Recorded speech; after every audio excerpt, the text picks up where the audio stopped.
Assalamualaikum warahmatullahi wabarakatuh. Rekan-rekan notaris di Indonesia, pada kesempatan ini kita akan mengadakan press release tentang KLB. Pada kesempatan ini hadir Sekretaris Umum YMI periode 2023-2026 Bapak Dr. Agung Iriantoro, hadir pula Kabid Organisasi Bapak Taufik, dan saya Kabid Humas Wiratmoko. Seperti kita tahu tentang KLB ini banyak sekali penafsiran di luar sana. Untuk menjaga disorder of law atau kesimpang siuran tentang hukum, apakah KLB itu baik menurut anggaran dasar maupun anggaran rumah tangga INI, supaya tidak terjadi kesimpang siuran atau disorder of law yang kita sebutkan tadi. Alangkah baiknya pada kesempatan ini Bapak Kabid Organisasi Pak Taufik bisa, atau Pak Sekum Dr. Agung Iriantoro, untuk menjelaskan sedikit gambaran tentang KLB supaya rekan-rekan notaris di Indonesia bisa memahami dan mengerti apa yang diterangkan dan dijelaskan oleh Sekum INI Bapak Dr. Agung Iriantoro tentang KLB tersebut. Waktu dan tempat silakan Pak Sekum. Ya, terima kasih Pak Kabid Humas Pak Wiratmoko.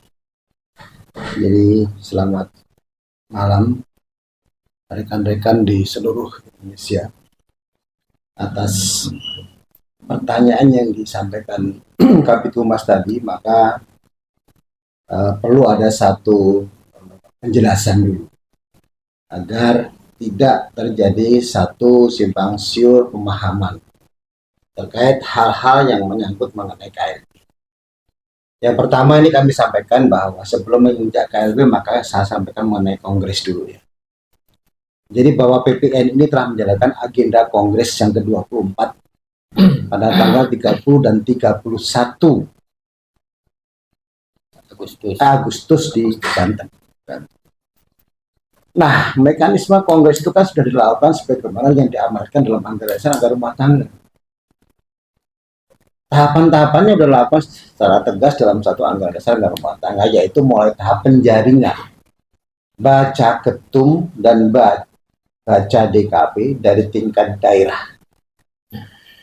Nah, setelah di penjaringan, kemudian ketentuan di anggaran rumah tangga juga kita telah penuhi, yaitu tentang pembentukan 3 tim. Tim verifikasi, tim pengawas, dan tim pemilihan. Ya.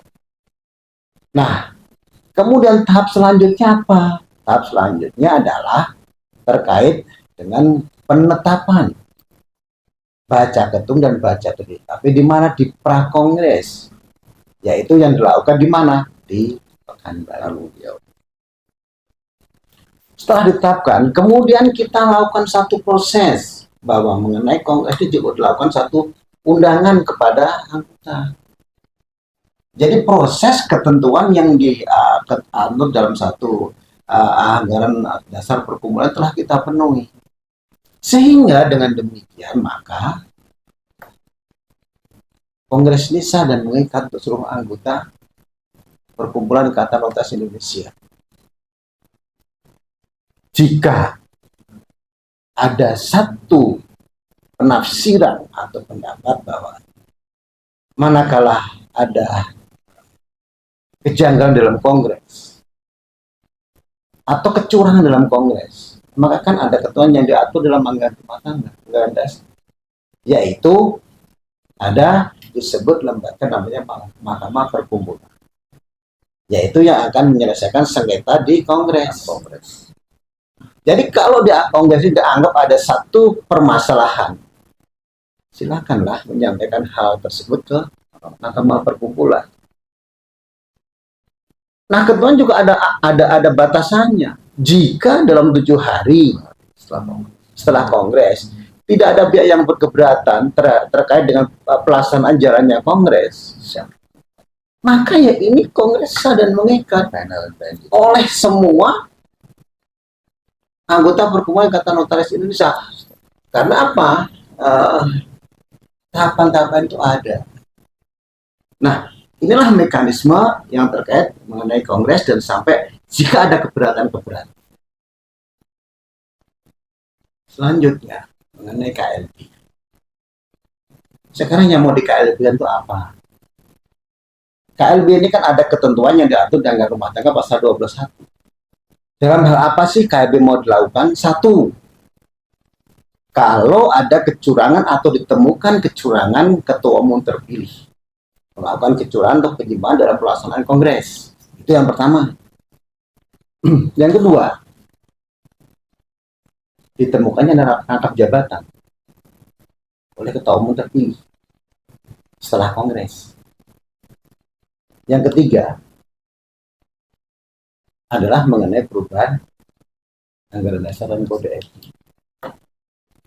Nah, sekarang KLB ini mau melalui pintu mana gitu loh. Kalau KLB ini dilakukan, tentunya KLB ini dilakukan oleh pengurus pusat. Dan memang kita punya agenda KLB 1 tahun kemudian untuk merubah anggaran dasar dan kode etik. Nanti di 2024 memang kita ada agenda itu. Tapi kalau kemudian agenda dilakukan tahapan sekarang, tahapannya bagaimana pintunya?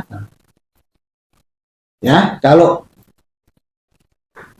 mau melakukan perubahan anggaran, yang melakukan suatu perubahan anggaran dasar anggaran rumah tangga, maka tahapannya harus diajukan kepada pengurus pusat terpilih saat ini yang sudah dilantik. Ada nggak permohonan? Ini supaya dipahami oleh seluruh anggota, supaya tidak terpancing dengan isu-isu anggota, isu-isu yang mau memberikan KLB. Kemudian, jika ada KLB yang dilakukan oleh sekelompok atau pihak-pihak tertentu yang mengatasnamakan P24. P24 ini kan nggak dikenal di anggaran dasar. Jadi ketentuan P24 untuk menyelenggarakan itu ya saya rasa tidak punya payung hukum. Jadi nggak ada payung hukum yang kuat dari P24 untuk menyelenggarakan KLB. Kalau diajukan katanya terdahulu, maka tentu sudah selesai. Sudah ada Kongres. Laporan pertanggungjawaban ketua umum dan DKP sudah disampaikan dan laporan umum diterima. Sudah ada serah terima. Maka berakhir ya kepengurusan yang lama. Kalau kepengurusan yang lama berakhir, maka pasal 45 RT mengatakan juga berakhir pasal kepengurusan di pemilu. Sehingga agenda yang bisa dilakukan apa? Hanya konformil. Ya, jadi jelas legal standingnya tidak ada kalau mau mengatakan KLB. Kalau yang sekarang ya silakan dong diajukan ke kita. Jadi KLB itu tidak ada KLB kemudian selain 3 tadi. Jangan kemudian KLB mau mengangkat ketua umum baru di KLB. Ya, di KLB kan sebutkan tadi yang 3 tadi. Ini yang perlu dimaknai dan dipahami oleh seluruh anggota. Tentunya saya percaya bahwa rekan-rekan anggota pengurus anggota perkumpulan Ikatan Notaris sudah memahami apa yang sudah diamanatkan dalam satu anggaran dasar dan rumah tangga. Nah, supaya tidak mudah terpancing satu isu atau pemahaman yang tidak membangun, ya, tidak membangun satu pemahaman terkait dengan satu perkumpulan. Nah, harapan ini kami sampaikan dengan dengan satu permohonan atau satu kerendahan hati kami untuk rekan-rekan itu tidak makin memberikan satu informasi yang keliru. Nah, terutama juga kepada adik-adik kita yang junior yang baru diangkat supaya mendapatkan satu informasi yang jelas. Nah, ini mungkin sebagai pengantar yang bisa saya sampaikan mengenai apa itu kongres dan itu KLB. Mungkin itu, Mas, dari saya. Barangkali ada tambahan dari Pak Kabid organisasi.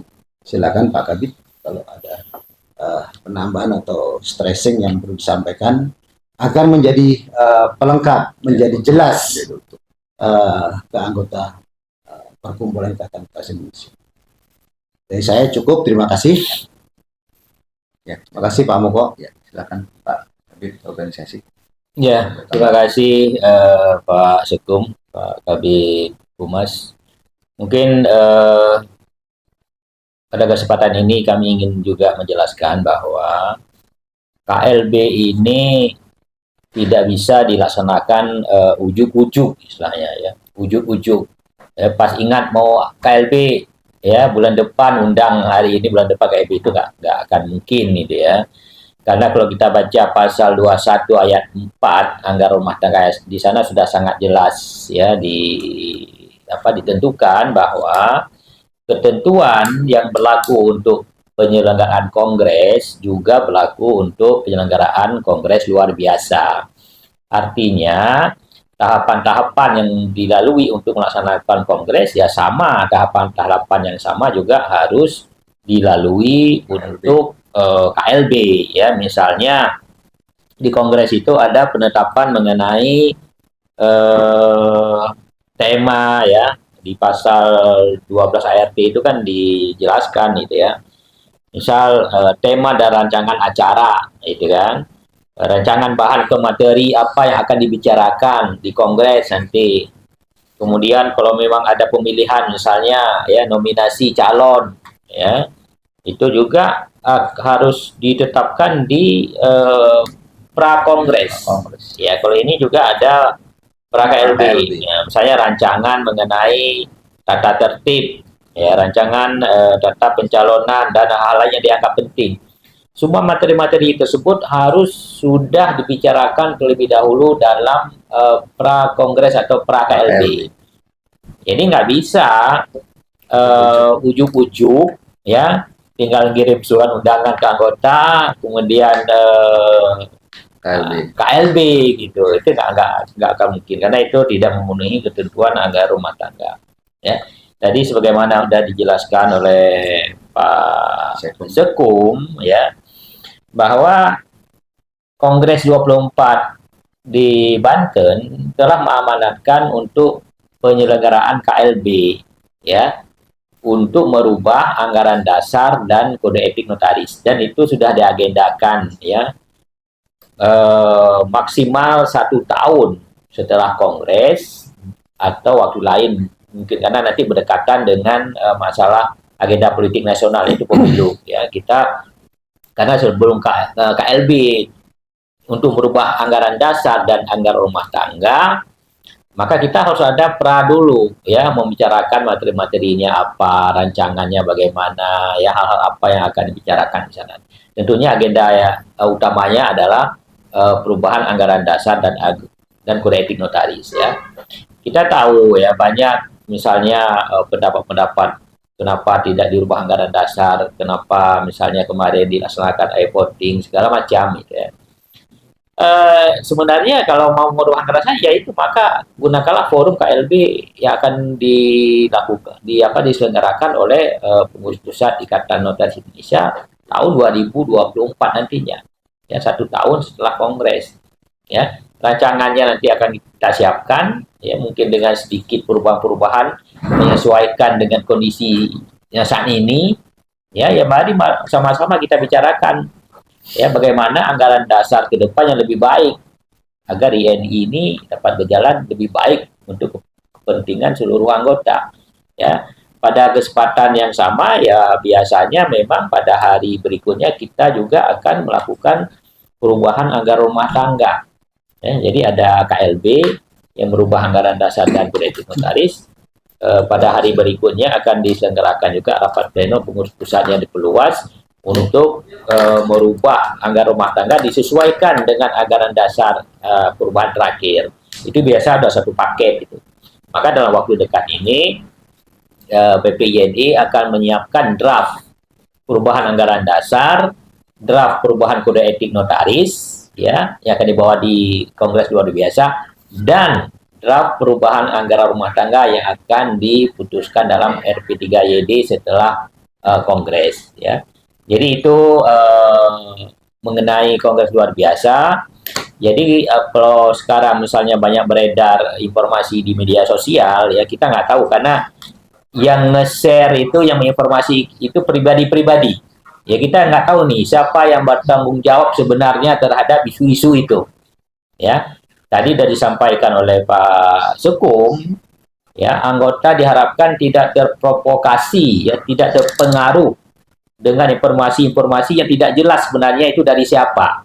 Ya, kalau kita lihat di Facebook itu hanya flyer-flyer dari pribadi-pribadi, tapi ada penanggung jawabnya siapa. Ya, kalau Kongres luar biasa sudah ditentukan di pasal 21 anggaran rumah tangga. Ya, tadi apa hal-hal yang bisa dibicarakan sudah ditentukan juga. Siapa yang bisa memohon, mekanismenya bagaimana cara mengajukan Kongres luar biasa itu sudah ada sebenarnya di anggaran rumah tangga. Sepanjang ada KLB ya yang tidak sesuai dengan ketentuan pasal 21 anggaran rumah tangga, tentunya itu adalah ilegal. Ya, juga KLB yang dilaksanakan oleh kelompok-kelompok yang tidak dikenal dalam anggaran dasar dan anggaran rumah tangga. Ya, anggaran dasar INI hanya mengenal tingkat pengurusan itu hanya 3, pengurus pusat, pengurus wilayah, dan pengurus daerah. Selain itu anggota. Tidak ada kelompok-kelompok di dalam Ikatan Notaris Indonesia. Kalau ada, itu artinya kelompoknya ilegal. Ya, jadi tidak bisa mengatasnamakan INI. Itu mungkin yang anggota juga harus memperhatikan, ya harus memahami, jangan nanti terpengaruh dengan isu-isu atau share-share flyer di media sosial, ya yang makin hari makin gencar, tujuannya kita nggak tahu apa, ya tetapi kita harapkan anggota itu dapat tenang, ya dapat memahami situasi dengan lebih baik. Ya, PPINI ini kepengurusannya baru terbentuk, tentunya akan bekerja sesuai dengan apa yang menjadi keputusan Kongres 24 di Banten pada tanggal 30 dan 31 Agustus yang lalu. Ya. Mungkin itu informasi yang bisa kami sampaikan pada kesempatan ini. PPNI juga terbuka ya terhadap seluruh anggota yang ingin menanyakan informasi kepada PPNI. Ya, kalau ada silakan hubungi apakah melalui email ya atau melalui telepon ya kepada pengurus yang dikenal agar mendapat informasi yang lebih akurat dan lebih jelas ya. Mungkin itu tambah dari saya. Terima kasih. Cukuplah saya rasa disampaikan oleh Pak Kabid Rogasi lebih menegaskan dan lebih komplit ya. Saya rasa ini bisa menjadi satu ukuran, menjadi satu pemahaman dan pegangan oleh seluruh anggota supaya tidak mudah terombang-ambingkan dengan satu informasi yang mungkin tidak sejalan dengan anggaran besar rumah tangga Perkumpulan Ikatan Notaris Indonesia. Itu Pak Kabid, Humas, terima kasih. Ada pertanyaan? Silakan. Izin Bapak, tadi kan sudah dijelaskan ya kalau misalkan soal KLB ilegal tadi.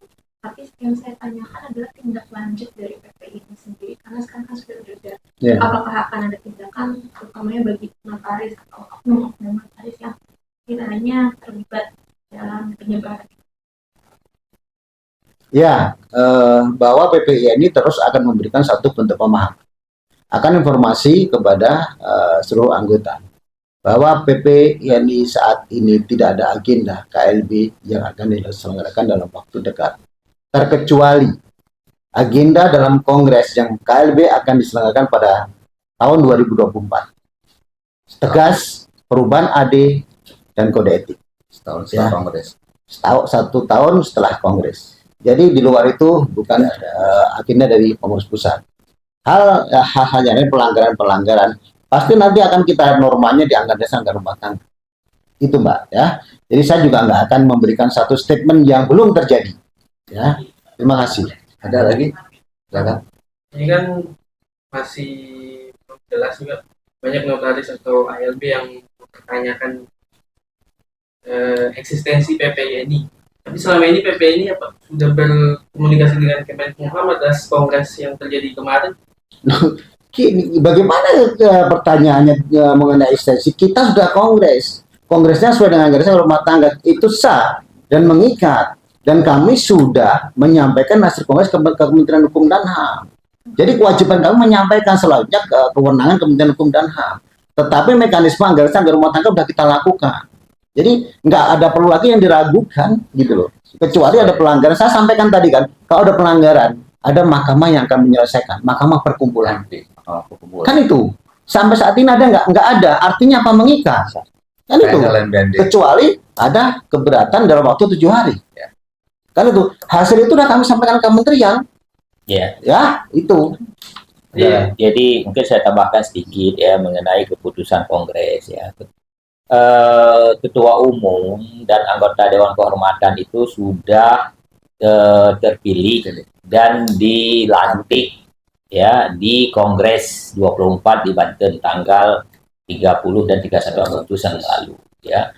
Jadi itu adalah keputusan yang mengikat terhadap organisasi ya. Kementeri Hukum dan HAM sifatnya itu adalah pemberitahuan sifatnya ya, bukan persetujuan ya. Beda mungkin kalau perubahan anggaran dasar ya, itu namanya persetujuan. Kalau tidak disetujui berarti belum mengikat perubahan tersebut meskipun sudah diputuskan dalam kongres ya. Karena kenapa perubahan misalnya anggaran dasar itu harus ada persetujuan, karena juga nanti akan mengikat pihak ketiga anggaran dasar tersebut ya. Maka kalau belum disetujui ya masih berlaku yang lama.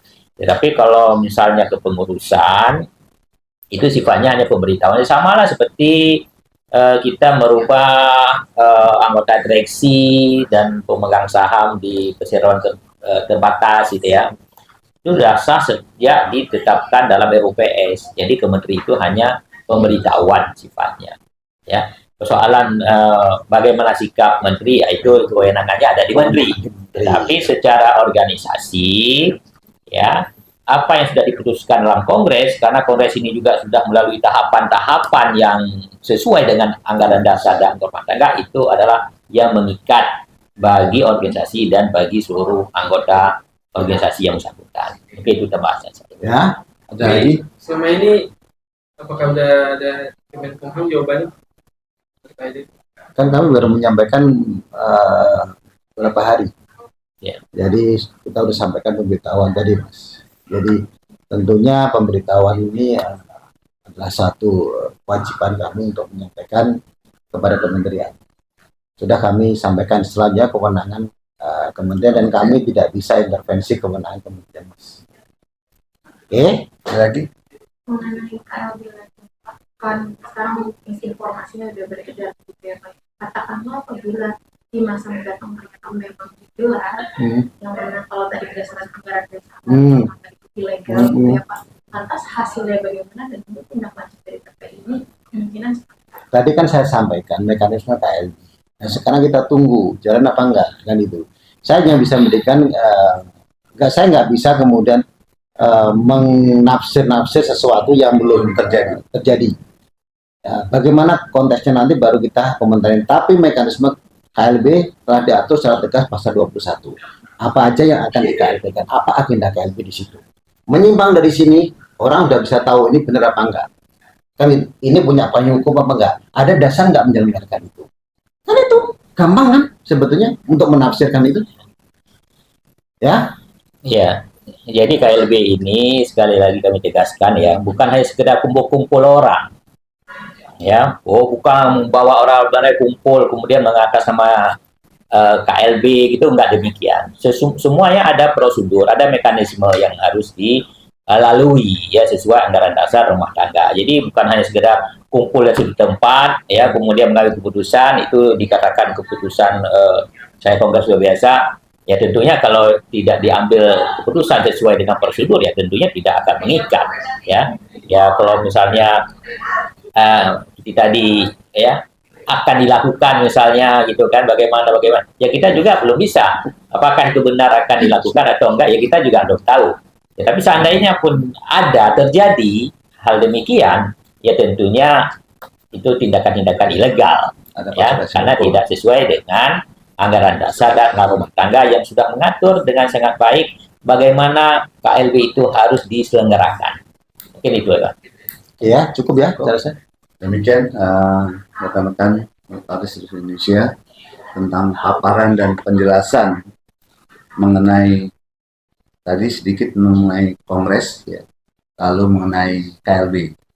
Adanya disinformasi dan disorder of law, kesimpangsiuran hukum, itu Pak Sekum dan Pak Kabid organisasi menyatakan itu adalah ilegal. Jadi rekan-rekan Notaris Indonesia bisa arif dan bijaksana untuk memahami dan mensikapi informasi yang ada di luar sana. Semoga keterangan dan penjelasan tadi menjadi pegangan semua bagi kita semua, bagi notaris di seluruh Indonesia. Kurang lebihnya kami mohon maaf. Demikian paparan dan penjelasan resmi dari BPINI. Wassalamualaikum warahmatullahi wabarakatuh. Waalaikumsalam warahmatullahi wabarakatuh.